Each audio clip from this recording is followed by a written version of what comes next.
Hey guys, so it's Lynx, and as promised, we are going to go over some, financial stuff, some wealth building stuff. Hopefully, I can give you guys some insight in terms of just my own experience. I definitely don't claim to be an expert. I'm not a financial planner or anything like that. I just went through it. And given that I went through it, it's just, share the experience, share the knowledge. Hopefully, you guys will benefit. So this first part is all about assessing your situation. Now, assessing your situation takes a lot of honesty, a lot of hard, real, honest assessment of what it is you spend your money on. So what you're going to first do is take a week, just a week, and keep every single receipt. Keep every receipt. And you're going to look at what you're spending your money on. Now, I know everyone's heard this before, but no one seems to know it. It's 100% a reality. You have to do this. If you don't know where your money is going, you won't know what you can do without and how you can save. So you definitely want to go through and just make sure that you ask for a receipt every time you spend something, whether it's with a card, whether it's with cash. If you buy something online, print out the receipt or save it or somehow record it. Make down a spreadsheet of everything that you've spent, and you'll come up with a weekly number. This should include gas. This should include food. If you're eating out, this should include how much your grocery bill is every week. This should be if you're spending money on cleaning your clothing, all of that shit. And what that'll do is it'll give you a nice window as to, okay, I spent $45 this week eating out, and I really didn't have to. You could have saved that $45. You could take that $45, put it in a separate bank account. Bank accounts. Bank accounts are amazing, especially if you are doing the whole electronic banking thing, because it's all right there for you to look at. You want to have two separate bank accounts. You want to have one bank account that is just for your personal spending. You want to have another bank account that is going to be for everything else. It's where your bills are going to come out of. It's where any kind of extra money can go. It doesn't necessarily have to be a savings account. Savings accounts are great, and you should definitely have one. But if you want to keep things less complicated, two accounts is all you really need, because you're only really ever using your personal account. So you take account of all your bills every single month, when they're due, how they're due. You split up your paycheck every single week or every 2 weeks to make sure that you have covered every single bill. And if you don't have enough money in your paycheck to cover every single bill and you find yourself behind, you're living above your means. Everybody wants to have these luxuries, and you feel like, oh, I work hard, I should be able to enjoy this. No. Money isn't made for you to just give it away. And if you're living above your means, there's no way you can ever get ahead. Ever. If you can't pay your credit card bill, you don't need to use that credit card. If you can't make at least a minimum monthly payment. But what you're gonna want to do is actually make more than the minimum and or do a payoff at the end of the month. You're gonna want to make sure that if it's cable, and you have cable internet, you better look at DSL and get a landline and call it a day. Let go of the cable. You don't need it. If you have World of Warcraft and you can't afford it, well, god damn it, get rid of it. Living above your means is a surefire way to remain a slave to debt and a slave to your job.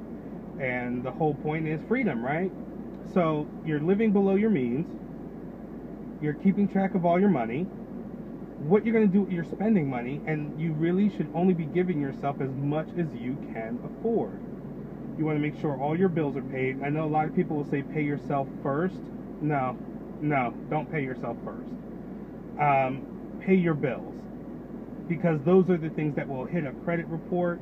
Those are the things that will, if you get behind, are very difficult to catch up on. Do not get behind. I don't care if it's your own mother asking you for help. This is your credit. This is your future. Your parents should definitely be understanding of the fact that, hey, I don't have it like that where I can give you $600 because I'm trying to, live my life without being poor. It's not even a matter of having all this excess cash. It's a matter of taking care of yourself. The reality is if you can actually take care of yourself and have a little extra left over, that little extra you can do things with that will make money for you. That would be stocks. That would be mutual funds. Mutual funds are great. Mutual funds are great because they diversify where your money goes. It's basically like playing stocks, except you're not picking the stock. Somebody else is picking the stocks for you, and your money it grows, which is worth it. But that's the first part, and it's one of the most difficult parts. You have to be honest. If you're like, oh, well, this coffee doesn't count. No, that coffee does count, because that's $1.25, or if you go to Starbucks, $20 that you could put aside somewhere and have a nest egg to purchase a home. That's a lot of goals for us, is to purchase a home, purchase a car. You can't do any of these things if you cannot assess your situation. You have to be able to live on a budget, which means if you give yourself $125, like my budget for myself is $125 every week. That includes my gas, that includes any spending money I want to spend, if I want to go out and have a drink, whatever. Once that money's gone, it's gone. So you want to try, and of course you don't want to deal with bank fees and everything else, so that should help keep you from spending all of it, but live on that budget. If you see that you spend $150 a week on groceries and they're all name brands, there's no difference. Go with the store brand, save some money, it's worth the effort. Eating out is more expensive than eating in. Eating out is more expensive to your health than eating in. If you don't know how to cook, I suggest you learn.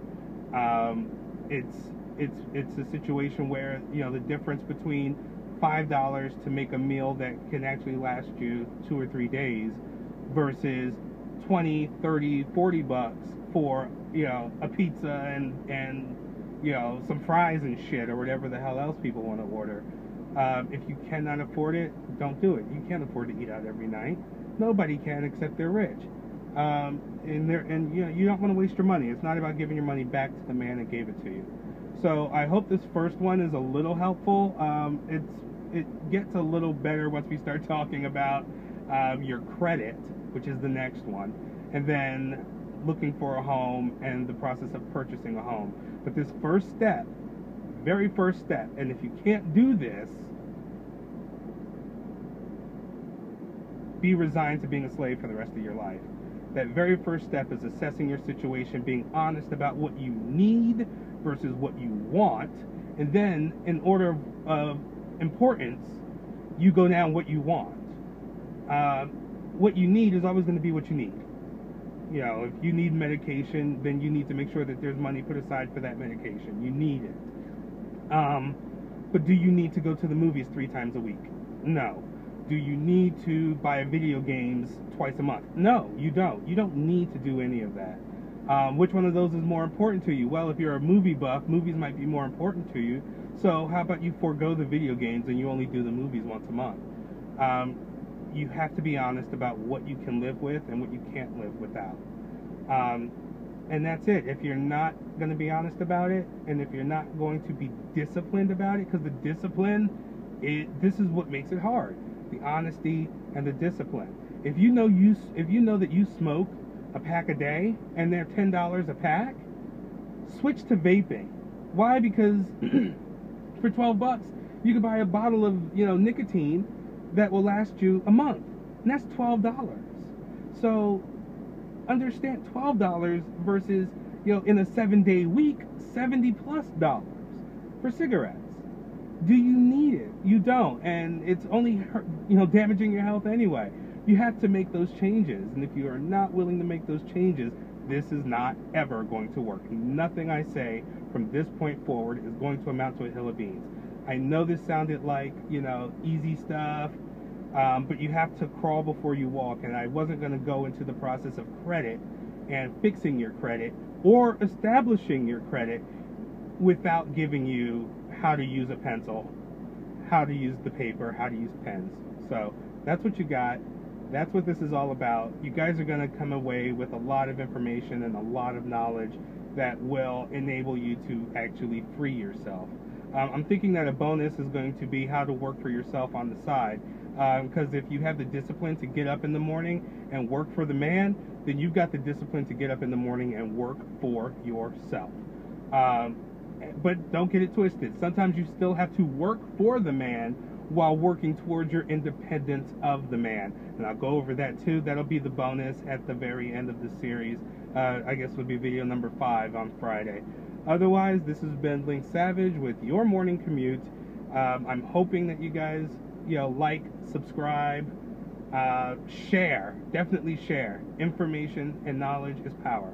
So like, subscribe, share. Check out the Big Boy Project, which is a project I'm a part of, and these videos will be hosted there.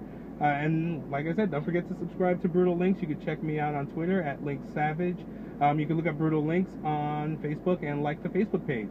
Otherwise, I will see you guys tomorrow, and hopefully today is the day that you begin your financial freedom. Remember, honesty, receipts, honesty, receipts, discipline. Without those 3, it's not going to work. Catch you guys later.